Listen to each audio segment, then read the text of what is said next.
କରିବା କଥା କ'ଣ? ଏକ ପୁଅ ଏକ ଝିଅ ଯଦି ସୁସ୍ଥିର ମନ ନେଇ ବଞ୍ଚିବେ କେବେ ମଧ୍ୟ ତାର ଚରିତ୍ର ଖରାପ ହେବ ନାହିଁ। ଇମ୍ପସିବଲ, କେବେ ହେବ ନାହିଁ। କିଛି ଖରାପ ବିଷୟ ମୋବାଇଲରେ ଦେଖିବା ପୂର୍ବରୁ ତାର ମନ ଯଦି ସୁସ୍ଥିର ଥିବ, ଆରେ ମୁଁ କ'ଣ ଦେଖିବା ପାଇଁ ଯାଉଛି ଦେଖିପାରିବେ ନାହିଁ। ସୁସ୍ଥିରତା ସେତେ ଜରୁରୀ ଅଟେ।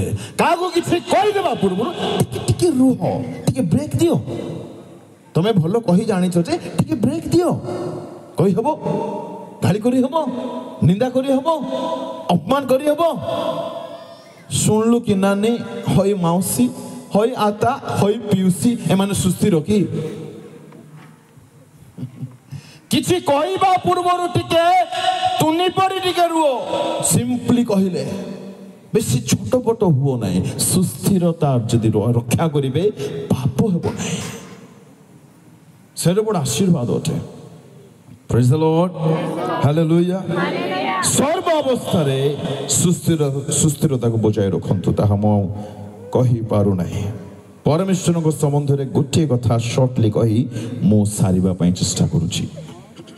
ଟିକେ ତାଳି ମାରିବା କି ପ୍ରଭୁଙ୍କ ପାଇଁ? ଜୋରସେ ଟିକେ ମାରନ୍ତୁ। ହାଲେଲୁୟା, ପ୍ରେଜ୍ ଦ ଲର୍ଡ। ବାଇବଲର ପରମେଶ୍ୱର ପଥ ଖୋଲିବା ପରମେଶ୍ୱର ଅଟନ୍ତି। ଟିକେ ପଡ଼ୋଶୀକୁ ହାତ ଧରନ୍ତୁ, ଜଲ୍ଦି ଧରନ୍ତୁ, ଧରିକି କୁହନ୍ତୁ ଆଜ୍ଞା। ଜୋରସେ ଆଜ୍ଞା। ବାଇବଲର ପରମେଶ୍ୱର ପଥ ଖୋଲିବା ପରମେଶ୍ୱର ଅଟନ୍ତି। Hallelujah. Praise the Lord. What a God we have. He can open any door that has been closed. ସେ କିଛି ମଧ୍ୟ ଦ୍ୱାର ଖୋଲା କରିପାରିବେ। ତେବେ କ୍ୱେଶ୍ଚନ ଉଠୁଛି, ମୁଁ କ'ଣ ସେହି ପରମେଶ୍ୱରଙ୍କୁ ପର୍ସନାଲି ଅନୁଭୂତିରୁ ଜାଣିଛି ତ? ହାଲେଲୁୟା, ପ୍ରେଜ୍ ଦ ଲର୍ଡ। ବାଇବଲର ପରମେଶ୍ୱର ପଥ ଖୋଲନ୍ତି। ବାଇବଲରେ ଗୋଟିଏ ମା ତା ଘରୁ ତୋଡ଼ା ଖାଇ ଆପଣା ଛୁଆକୁ ଘେନି ଯାଉଥାନ୍ତି, ପ୍ରାନ୍ତରରେ ଯାଉଥାନ୍ତି। ଗଲା ବେଳକୁ ଜଳ ସରିଗଲା। ମା ଜଣକ କ'ଣ କଲେ? ସବୁ ସରିଗଲା, ମୁଁ ଆଉ ୟାକୁ ଏ ପରିସ୍ଥିତିରେ ଦେଖି ପାରିବି ନାହିଁ। ଟିକେ ପଢ଼ିଦେବା 21 ଅଧ୍ୟାୟ ଆଦି ପୁସ୍ତକ। କାହା ସମ୍ବନ୍ଧରେ ମୁଁ କହୁଛି? ୱାଓ, ପ୍ରେଜ୍ ଦ ଲର୍ଡ। ବଢ଼ିଆ, ପଢ଼ନ୍ତୁ 21 ଅଧ୍ୟାୟ ଆଦି ପୁସ୍ତକ। ତହିଁର ପଢ଼ି ଦିଅନ୍ତୁ 15 ପଦ। ପୁଣି ଗୁମ୍ଫାର ଜଳ ଶେଷ ହୁଅନ୍ତେ ହାଗାର ଗୋଟିଏ ବୁଦାର ମୂଳରେ ବାଳକକୁ ଛାଡ଼ିଦେଲା।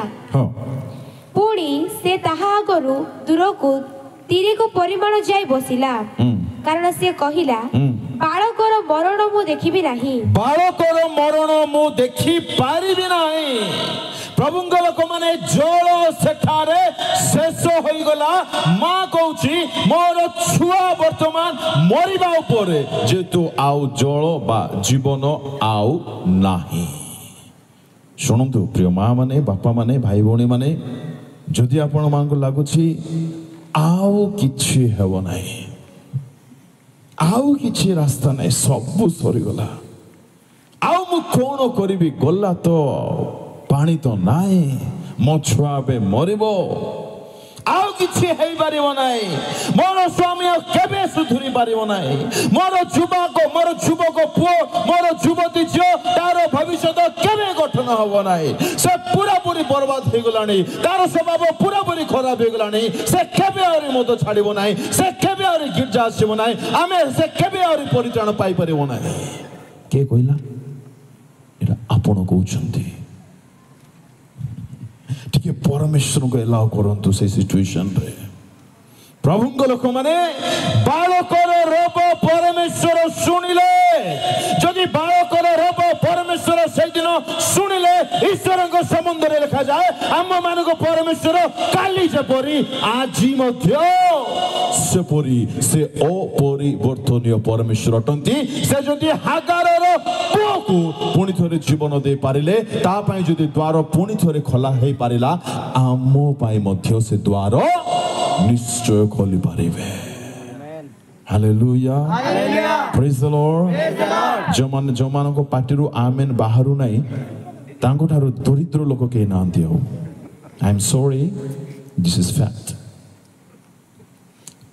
पथ निश्चय खोलिबे जेतु से उपायकारी परमेश्वर अटंती से पथ खोलिबा परमेश्वर अटंती कथा होची से जे पथ खोलिबे खोली पारंती एहा मो सतरे हृदयरु जानि पारिछि तो अनुभूतिरु जानि पारिछि तो चेष्टा करिछि तो अनुभव करिबा पई ना कांदी कांदी आ देखिबे नाही बोली गिरजा बाट छाड़ी देली बाइबल पढ़िबा छाड़ी देली प्रार्थना करबा छाड़ी देली गिरजा मंडल को जीवा छाड़ी देली केउठी अछि मोटी के पछरंतु पुणी थरे से जीवन दान करि पारंते पुणी थरे बंद द्वार खोली पारंते